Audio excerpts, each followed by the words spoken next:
bravo to the panel. We actually ended on time. I know you didn't have a break, and so I should also acknowledge your staying power. But you get a reward, which is you can prendre la parole, you can speak up. This is your opportunity to pose questions to the panelists. Yes.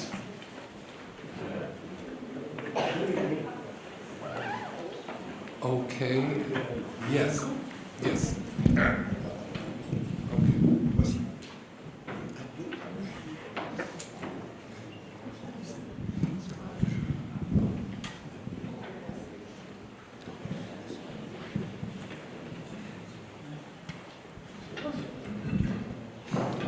Good evening.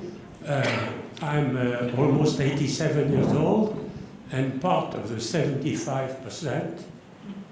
And my first point is a remark by Professor Philippe Nord, and I would like Madame la Consul Générale to correct me if I'm wrong, because my knowledge is dated.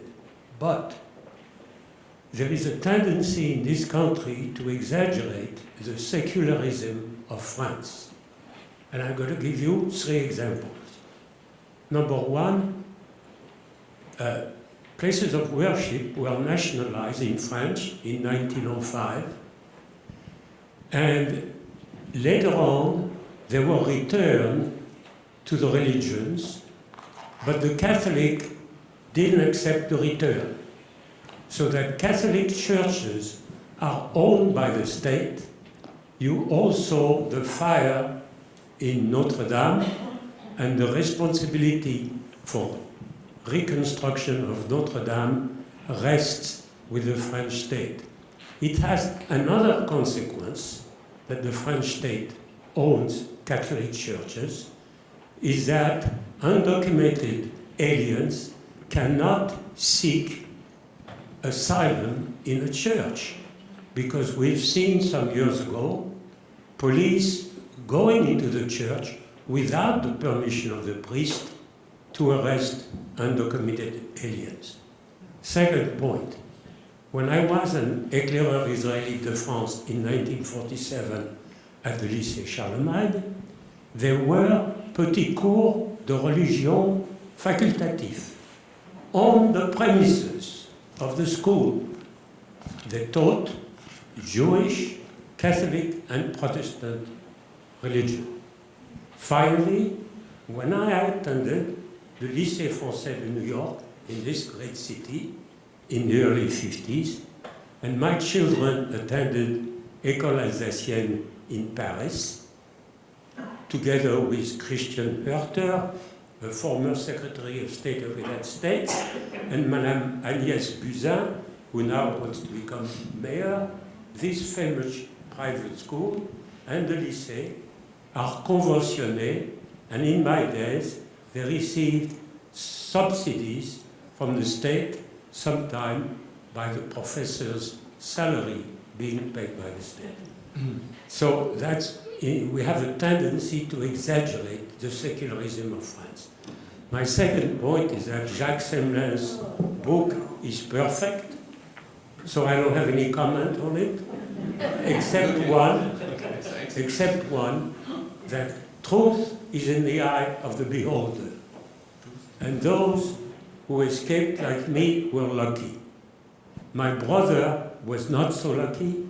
He went to Auschwitz and survived, and he has the darkest view, he's passed away now, the darkest view of the attitude of the French state, the French, and even his own family. So luck had a lot to do with survival. Thank you.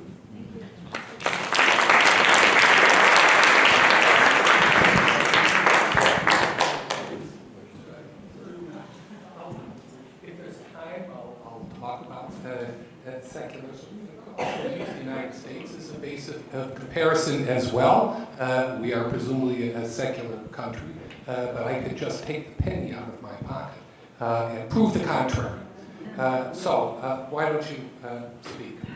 It's fascinating. I'm going to do it. I shouldn't, but yes, you mentioned conventionné. There's a law whereby if you sign a contract with the state and you're a parochial school, you have to be vetted, your curriculum, all right? But if you sign it, you can get subsidies from the state. Inconceivable currently in the United States, a different form of secularism entirely.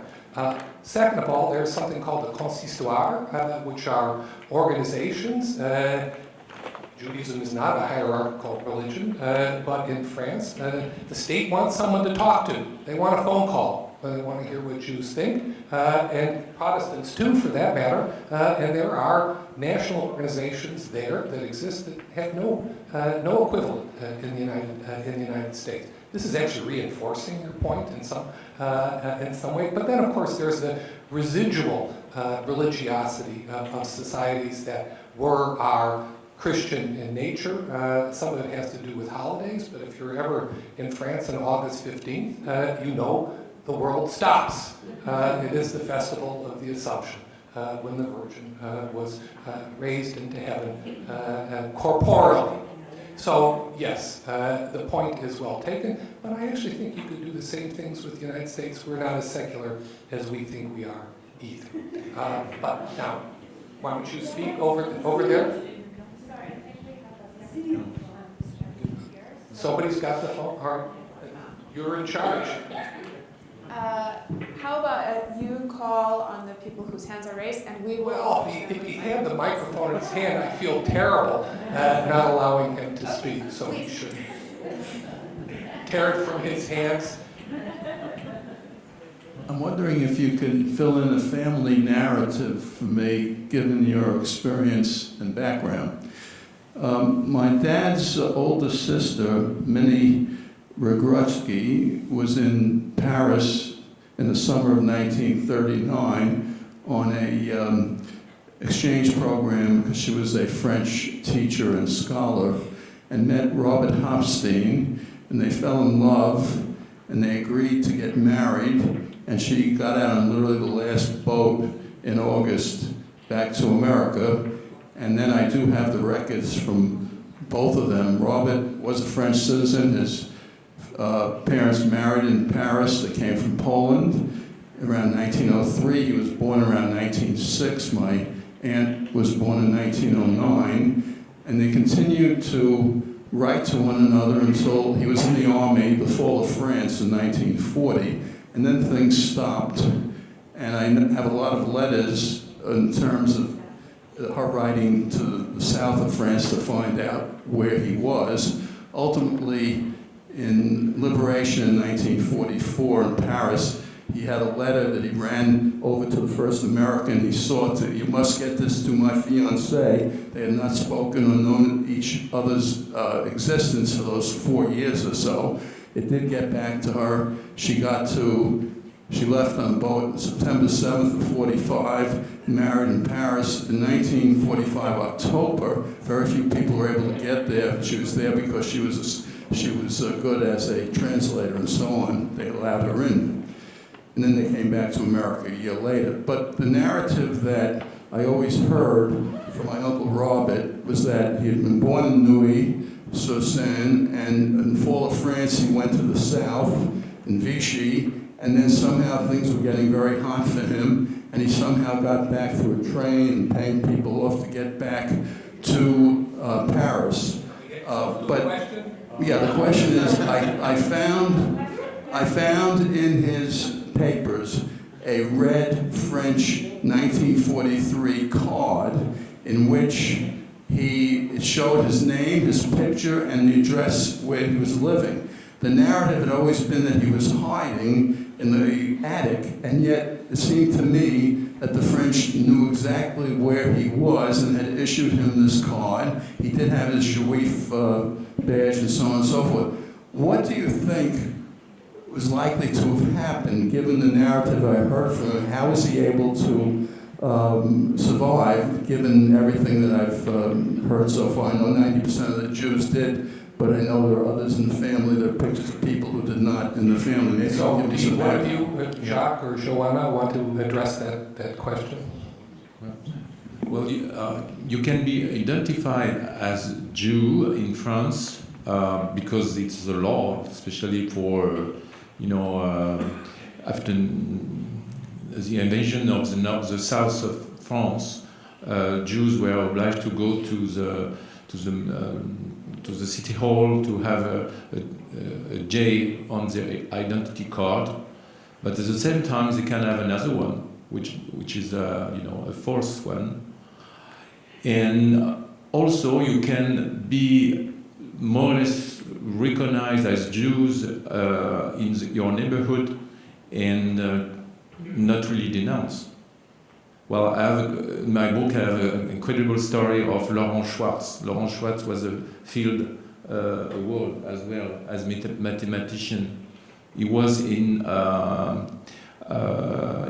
near Grenoble in 1943, where Alois Brunner, this Nazi from Drancy, operated to arrest Jews, and he was very, very frightened by this situation, and with his young wife, and they have a child, and they were very careful in a kind of a hotel where they had a room, and they didn't say anything to the woman who is in charge of this small hotel.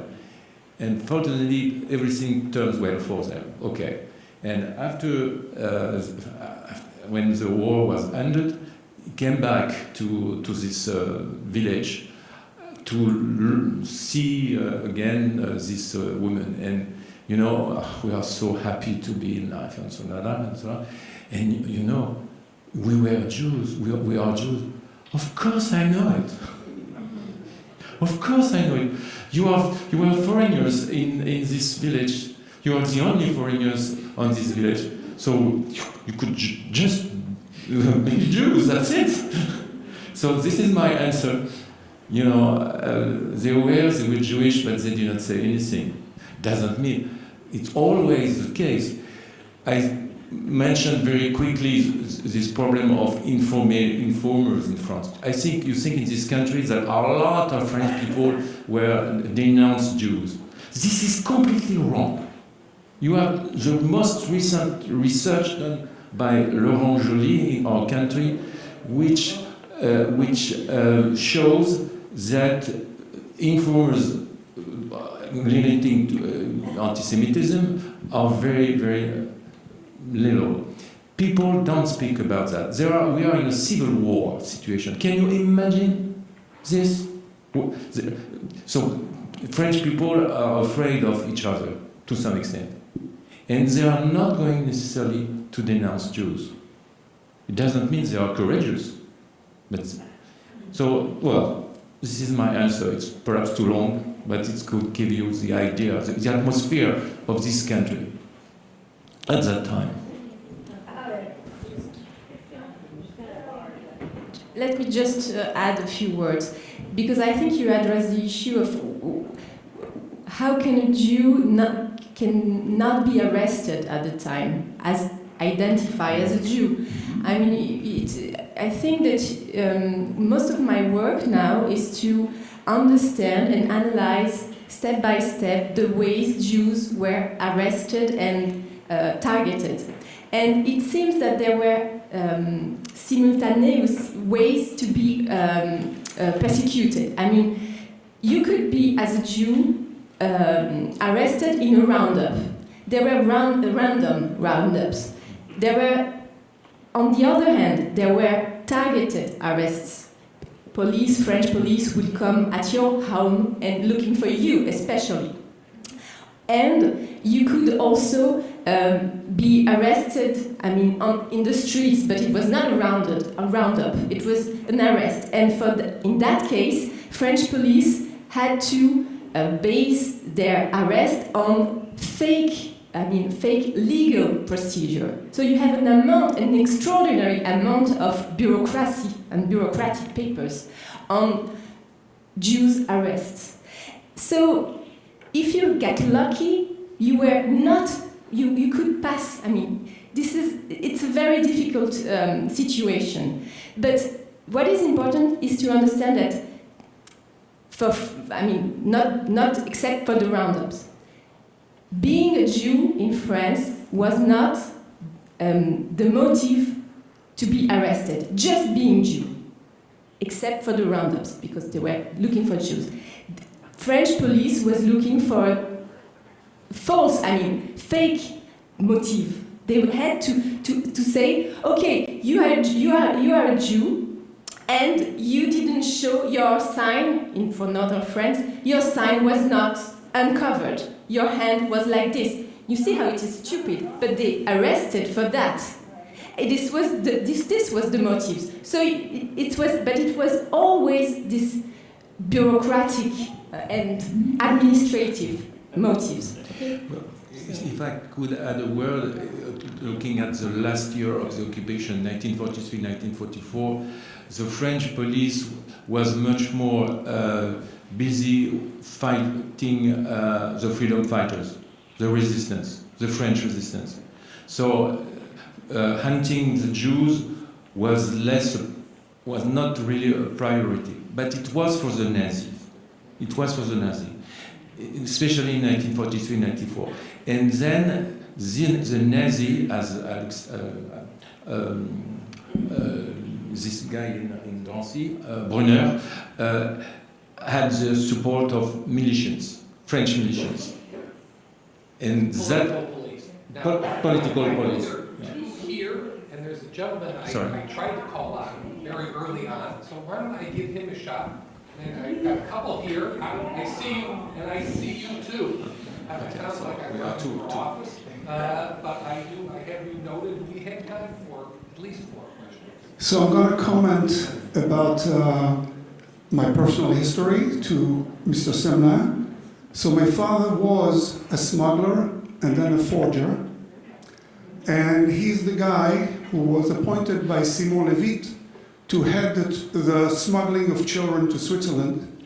And from September to end of November 43, he and about a dozen of his friends smuggled about 1,600 children on the other side.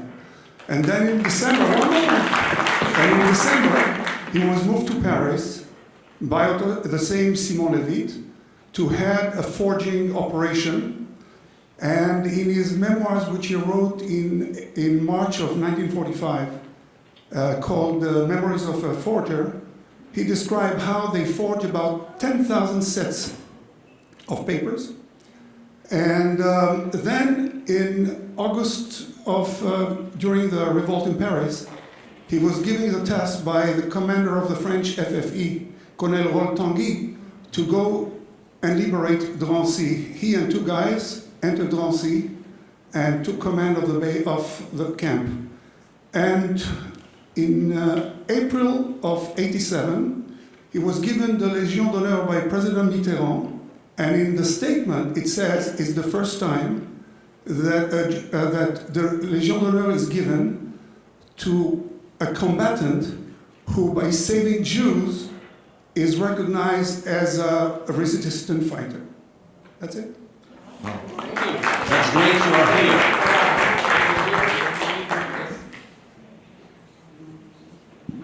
You're next. You're next.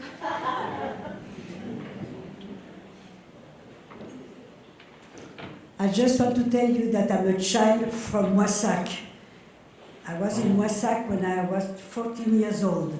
And today, of course, I'm not the same age. But I grew up over there, and I met Bouli, Chata, and even today, we're still going on the same meeting in Paris. We have less and less people today, but they died one after the other one. And the son of Bouli and Chata is continuing in Paris, doing the meeting with the other people.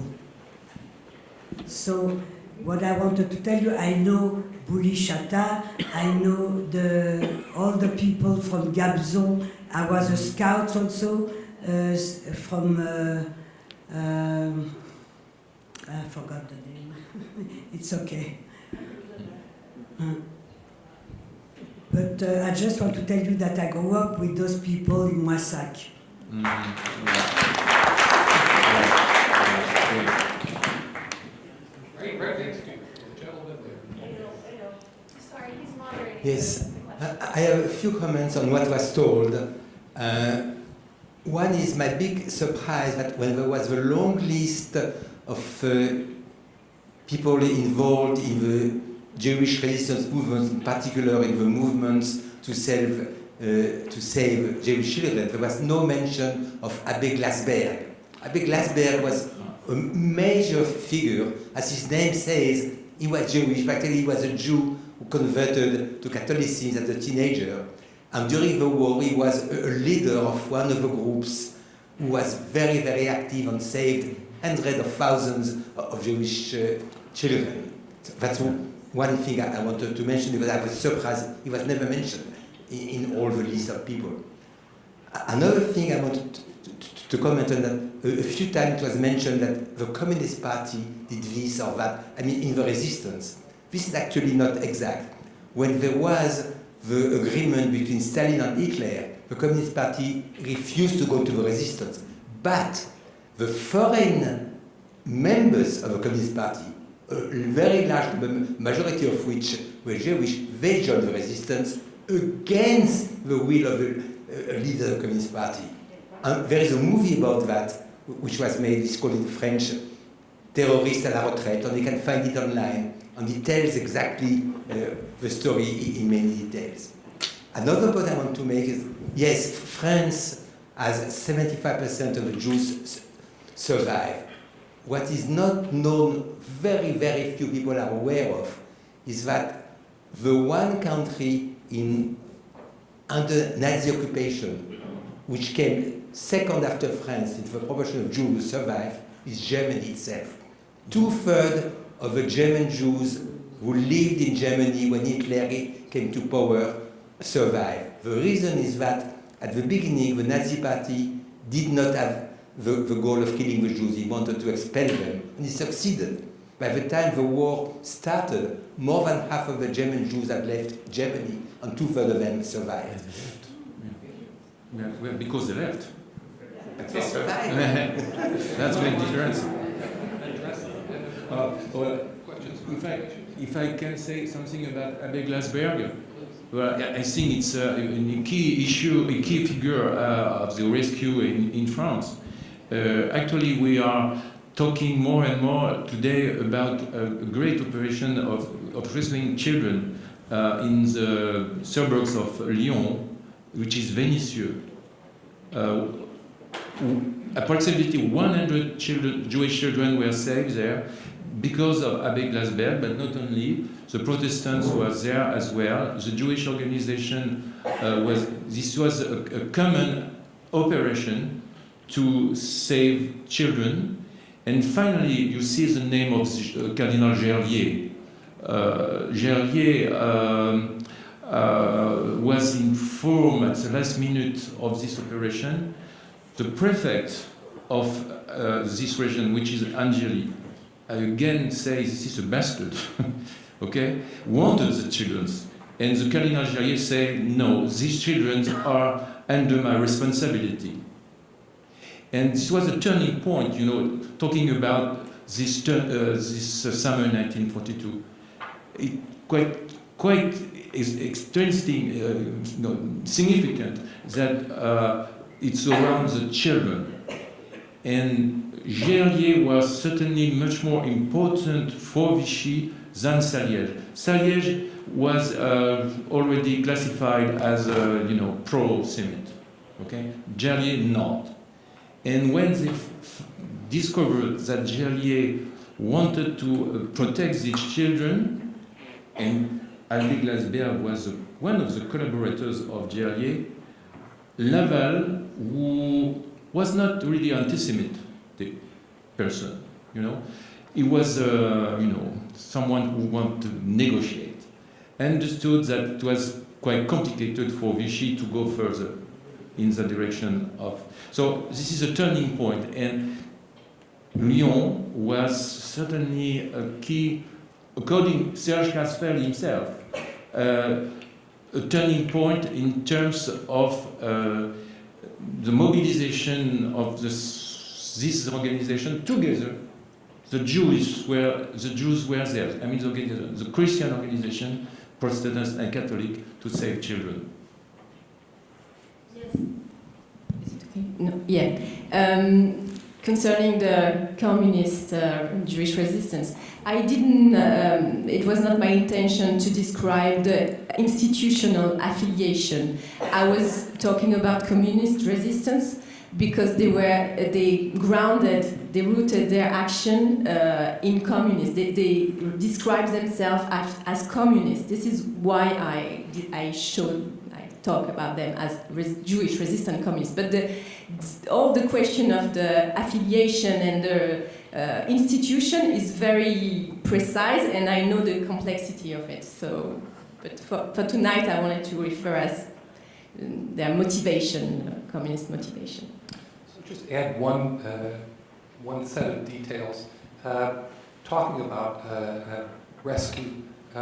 So it wasn't just Protestants, it was also Catholics, and Jacques talked about the hierarchy, but there were also organizations more grassroots in nature, témoignage, chrétien being the most important, and also the Sisters of Notre Dame de Sion. It's complicated, but they were there, and Germaine Rivière and Father Chaillet, who are both associated with these organizations, were named Justes de France.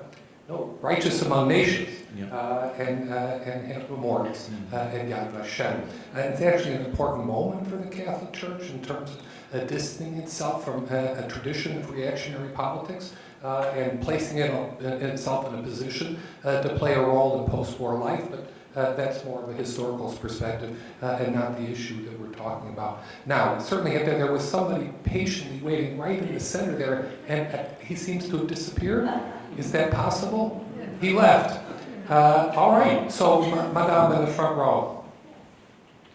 Thank you very much. I'm French born. I won't tell you the story of our family during the war, but I was a little surprised that the name, oh, I'm so sorry. I was a little surprised that Léon Blum and Mendes France were not mentioned. They were very important political people in France, which reminds me of a story that my father, who read the Populaire every day, was saying that Jesus gave us Sunday off. Léon Blum gave us Saturday off. So where's the third Jew? Did you get that?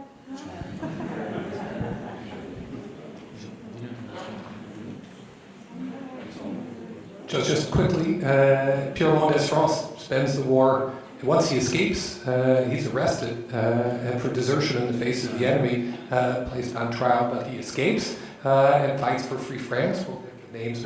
Léon Blum is not so fortunate, arrested by Vichy police, put on trial. He defends himself very well at Riom in 1942, is ultimately turned over to the Nazis, who put him in Buchenwald, a special section of Buchenwald where chances of survival were a little higher, and he did survive.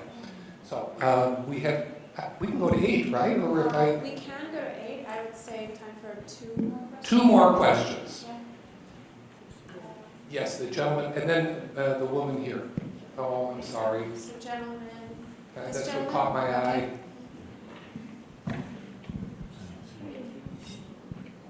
I have a quick question.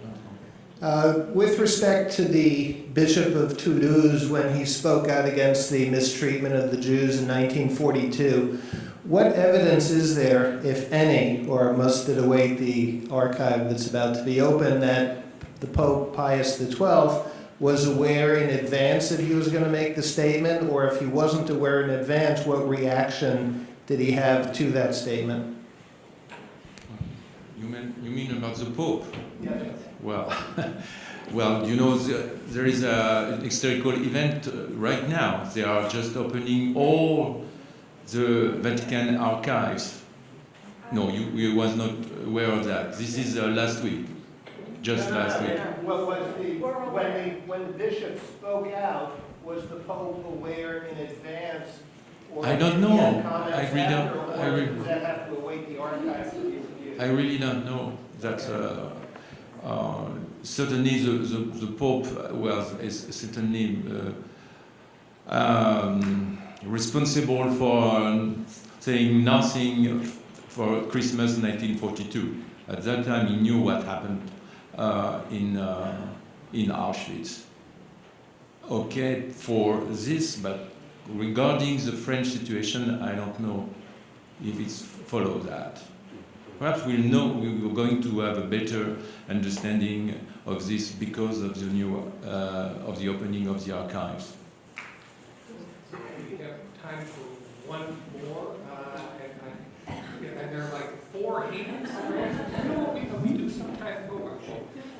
We do a terrible thing, which is bundling questions, but that actually places a responsibility on the bundler to be under 2 minutes, and it also restricts your capacity, which is part of the, I don't know what the right word for it is, one of the rewards of an event like this is the testimony that you bring, but it has to be a question if we're going to let everybody have their chance. If it's not, then we just won't have the time to do it. So why don't we... 4 hands? Or? So there were 4. There was 1, 1, 1, and 1. That's 4 as far as I counted. So just quick, as fast as you can. Sorry, raise your, who's the one? That's the first one there. A comment. Can we take a comment? comment? We prefer questions. Yeah, I'm for questions. You know when you can, if you do it in 2 sentences, 2 sentences.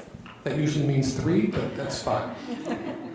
My mother, as a teenager, went to speak with her father to the Archbishop of Toulouse and pleaded with him to help the Jews. And he thought about it and he said, "You are right. My mother was fluent in French. My grandfather was not. My grandfather told her what to say." And the Archbishop of Toulouse thought about it and said, "You are right. I will help the Jews. I will write a letter and have it a sermon and have it hand distributed to all the churches in my diocese. And it will be read from the pulpit in every single church this Sunday morning. May God bless you." Wonderful. There was somebody right here, just with her hand up. I have an acquaintance, this is for you to comment on, who's a French Jew, who's about 85 now, and his mother was a member of the resistance when he was a child, and she posed as a seductress, and basically at the initiation of sex with the officers, he behind the sofa would shoot and kill. This probably just happened several times. During a roundup in the police car, or the armored car, they knocked on the armored car, the drivers came out, they killed the drivers, and then escaped. Is this possible? Well, yes, we're bundling. Yeah, So okay, what is so- that? This is real simple. What is it's a Wikipedia question. What is the implication for the French Revolution for the Jewish people? Did you hear that? Can you read of the French Revolution for the Jewish people? And then there was one more over here. Is that it? Final No, hand was in it this- woman? Was it you? Was it you that wanted to speak? Yes. Yes, right here. No, right behind you. She's right there. Turn around. Can you raise your hand if you wanted to speak? Raise it high so I can see. Oh, is it here? Okay. That's it. Perfect. I cannot good speaking English, but I can speak perhaps in French. J'avais 10 ans en 1942 quand on est venu nous arrêter. Mes parents n'étant pas des Français, étaient des étrangers et nous étions perdus dans Paris. Mais le pasteur Beugner, avec sœur Viviane, sont venus à notre secours et plusieurs fois m'ont déplacé chez des familles en France, le nord, le sud, partout, parce que mes papiers étaient cachés, mais chaque fois, il fallait faire la preuve de mon identité. Donc c'est le pasteur Bugner avec sœur Viviane et qui ont sauvé moi-même, mais aussi mes parents. Nous étions 3. Voilà, je voulais souligner sa mémoire.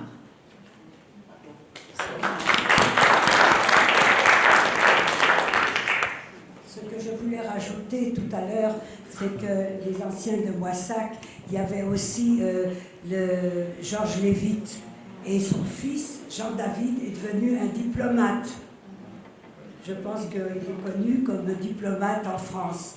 Et il y avait aussi Louis Gamzon, enfin tous les anciens de Moissac avec les scouts, les Israélites de France. Gamzon, il est parti en Israël. Enfin, il y avait beaucoup de monde à ce moment-là. Voilà.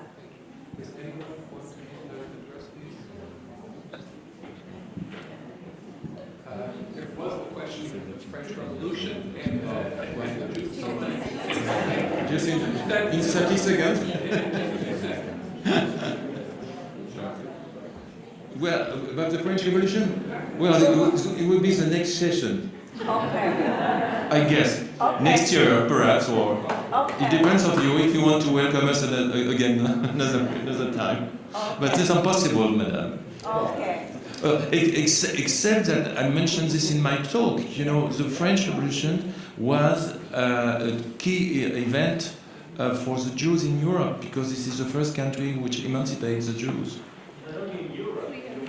Oh, thank you. Now we got it, right? We weren't going to answer it, but we did. So all that remains is to thank our hosts, to thank our audience, and to thank our panelists. Thank you.